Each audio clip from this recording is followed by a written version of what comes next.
Welcome to our usual hobbies. I'm Meeka Nomicon, and today I'm playing through the game The Circular Ruins, which is a visual novel based on a short story by Georges-Louis Borges, where it focuses on magic surrealism, exploring the nature of reality and dreams and how we perceive it.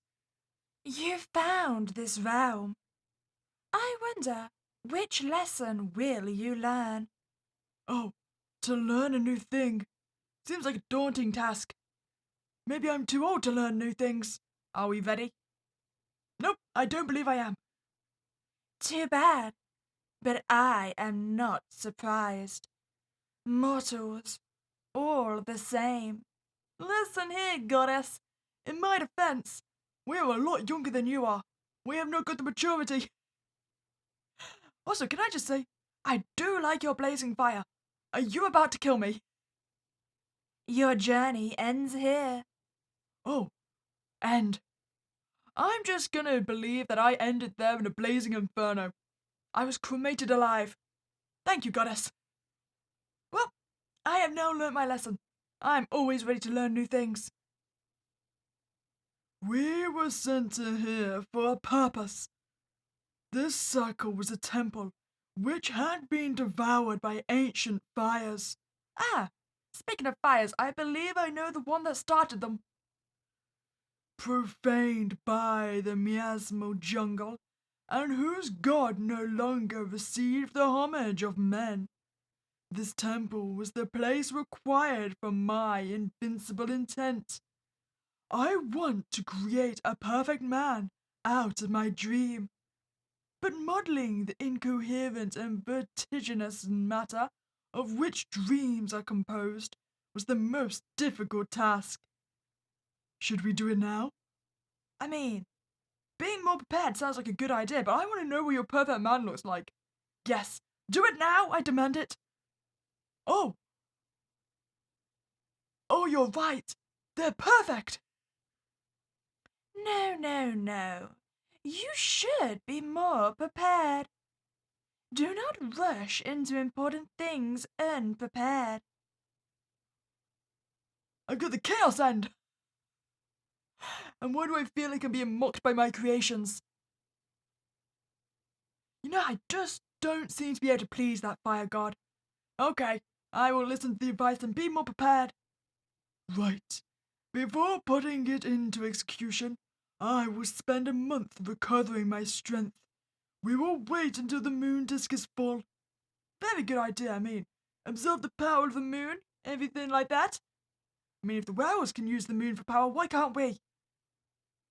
When the right day comes, in the afternoon, he purified himself in the waters of the river, worshipped the planetary gods, pronounced the prescribed syllables of a mighty name, and went to sleep.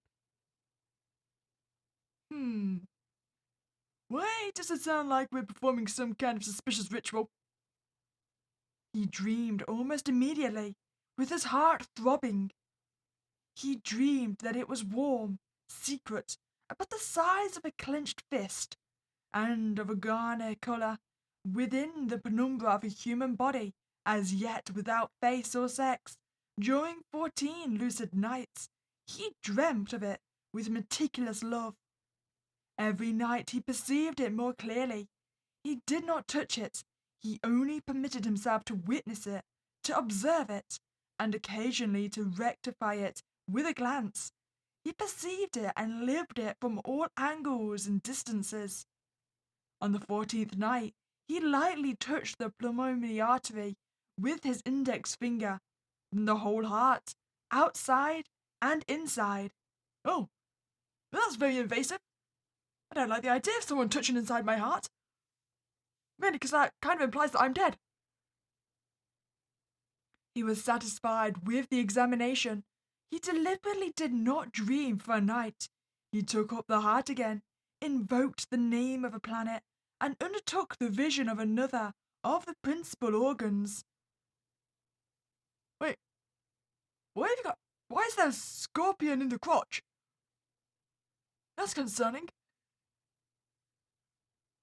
Within a year, he had come to the skeleton and the eyelids, and innumerable hair was perhaps the most difficult task. Wait, are we becoming Frankenstein? I mean, we are creating our own human, right? He dreamed an entire man, a young man, but who did not sit up or talk, who was unable to open his eyes. Night after night, the man dreamt him asleep. His son does not wake up. Days after days, he lies idle. What should we do? I mean, I was gonna say let's wake him up, because I mean, if we got this part and he's made and he's created, we might as well give him life. I'm guessing let's give up is gonna be our dead ending, right? You know what? We tried our best. Human's not alive. We clearly do not have the power of Frankenstein. Let's just give up. Who do we think we are? I am such an idiot. Who do I think I am, creating a human? Let me destroy everything. Well, that's a little bit of an overreaction. A bit like a toddler there, wizard. You did get your way, so now you burn the world? Am I that ignorant to think of me as a god? How arrogant. Oh, Rebus End. I'm guessing, wait, you're standing on a dragon? Well, you really have conquered the world. Well, okay, we conquered a dragon, so we can clearly give sentience to this man. So we need to keep going. Pray for anything, anywhere. The wizard came to a ruined temple in the deepest of the jungle. It was a temple which had been devoured by ancient fires, profaned by the miasmal jungle, and whose god no longer received the homage of men. So wait, is this going to be like Clash of the Titans? When like people stop worshipping the gods, they get angry about it? Is that why that everything got burnt? When he had exhausted all supplications of the deities on earth, he threw himself at the feet of the effigy and implored its unknown help. I will do anything to make my dream alive. Please. That night, the wizard dreamed of something strange. So, you came here to seek my help? Oh, so you have listened to my wish? How can I call you almighty deity? You may call me Fire, as this is how all earthlings call me. Please, Fire, please help me in my dream. Right now, your man is just a phantom, and I can animate your dreamed phantom with my power. Other people can look at your creation and think that it was a man of flesh and blood. Please, please. They used to worship me here, before all burned down to ashes. If your phantom becomes human, you will teach him right so that he can go to another ruined temple whose pyramids are still standing downstream. There will be voices waiting for him there. What should we do? I mean, it sounds like a bad idea. I mean, we don't know quite what this deal offers. We should probably decline. For once in my life, I'm picking the sensible option. Do we really need this man to be, made human? Can't we just appreciate the rather creepy model we've made? Decline the deal. Too bad, but I am not surprised. Mortals, all the same. Your journey ends here. Oh, I got the disappointment ending again.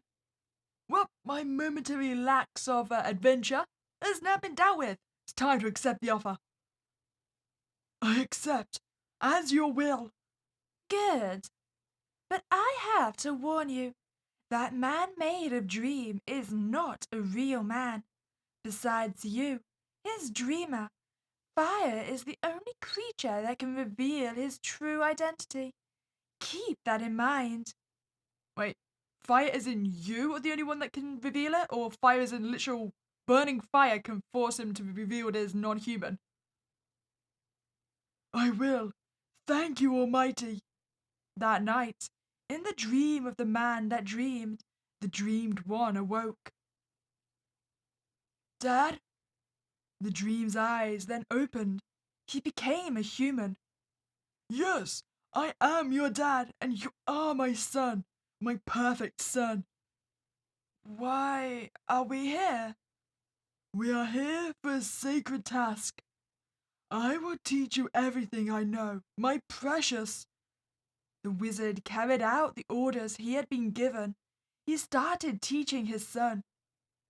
He devoted a certain length of time, which finally proved to be 2 years, to instructing him in the mysteries of the universe and the cult of fire. Secretly, he was pained at the idea of being separated from his son, on the pretext of a pedagogical necessity. Each day he increased the number of hours dedicated to dreaming. Then, whenever he dreamt, he was happy that he could be with his son. Gradually, he began accustoming him to reality. One day, the wizard ordered his son to place a flag on a faraway peak. The next day, the flag was fluttering on the peak. One day, the wizard ordered his son to pick a rare flower from the deepest corner of the jungle. Wait, what is the wizard planning? Just sending him son off for random tasks? Why do I get the feeling his dad's trying to prepare just to be permanently dreaming? The next day, rare flowers were scattering on the ground. With a certain bitterness, he understood that his son was ready to be born, and perhaps impatient. What should we do? You know what? I feel like I'm trying to pick all the bad endings first. So, let's be the toxic father. Keep the son. He should be with you forever. You betrayed your words. Oh, but here's the burning end. The burning and the impaled. You belong to the darkness now, puny one. Remember to keep your words. Huh? Well, I got myself murdered by a god. Well, let's avoid certain death by fire and impaling. Let the sun be free. My son, you are now ready to leave. There is one temple whose remains were turning right downstream, across many miles of inextricable jungle and marshes. Your purpose will be found there. Thank you, Dad. The wizard kissed his son for the first time and casted a spell to destroy all memory of his years of apprenticeship. Wait, the only memory he got is the apprenticeship, right? The 2 years? And now you've just destroyed all memories. So is it like he's just woken up for the first time ever again? So he has absolutely no knowledge on anything? That was petty, wizard! I do not want him to remember that he was just someone else's creation. I casted the memory erasing spell because I want him to think himself as a free man, like any other man. Okay, yeah, but the issue with that is the fact he's not any other man. He has no childhood, he has no parents, because you've just deleted his knowledge of his father. He has no memories whatsoever now. Days go by. The wizard's days now spent prostrate himself before the stone figures. His victory and peace became blurred with boredom. In the twilight times of dusk and dawn, he would prostrate himself before the stone figure, perhaps imagining his unreal son carrying out identical rites in other circular ruins downstream. His perceptions of the sounds and forms of the universe became somewhat pallid. His absent son was being nourished by these diminution of his soul. The purpose of his life had been fulfilled. The wizard remained in a kind of ecstasy. Days gone by, which some chroniclers prefer to compute in years and other in decades, until one night. A night, two oarsmen awoke him at midnight. He could not see their faces, but they spoke to him of a charmed man in a temple of the north, capable of walking on fire without burning himself. Oh, so maybe I was right. It wasn't necessarily the fire god to reveal, but the fire itself, since he can walk through it, it reveals him to not be human. Fire cannot hurt him, huh? The wizard suddenly remembered the words of the god. He remembered that all of the creatures, that people on earth, fire was the only one who knew his son to be a phantom. That must be my son. I am glad that he's doing fine at that temple. But what if by some means find out he was a mere simulacrum? Not to be a man, to be a projection of another man's dreams. Honestly, I can perceive people see him as a god or a prophet before they see him as a dream. What an incomparable humiliation! What madness! I was with you for 1,001 secret nights. You are my precious son. I'm so proud of you, but so feared for your future.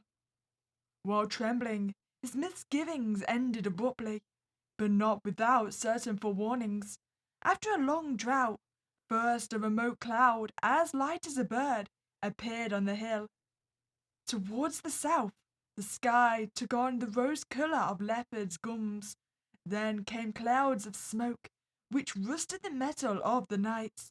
Afterwards came the panic-stricken flight of wild animals. Well, this seems concerning. What happened many centuries before was repeating itself. The ruins of the sanctuary of the god of fire was destroyed by fire. Now the fire is coming for this sacred place again. In a dawn without birds, the wizard saw the concentric fire licking the surrounding. What should we do? We could run for our life. Aiming for the river would be the best idea. But, I feel like we've lived our course, right? We've been at this temple worshipping for so long. We've already sent away our son who's a dream. My question is, does our son die if we die? I mean, he's our dream, right? Our projection. I'm curious. Let's try death. Maybe death is here to crown his old age and absolve me from my labors. The wizard walked towards the sheets of flame. He thought he would die, but...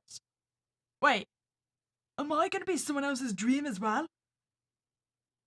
The fire did not bite his flesh. It caressed him and flooded him without heat or combustion.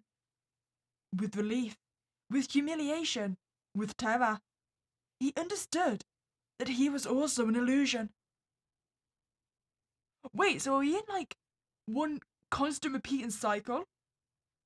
That will be someone else's dream. We'll have those 2 years experience. Someone will take away our memories, so we'll go off into a different temple.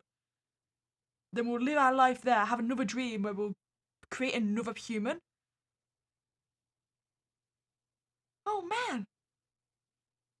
That someone else was dreaming him. True end. Oh, Ouroboros, right? I wonder who then was the original dreamer. I know this is just gonna be a never-ending cycle, right? So our son at the other temple has probably created his own human son. Well, human son. He's gonna then send off. Huh. That explains a lot. Would we be able to then run for our life? I mean, I don't see why not, because we can't die regardless.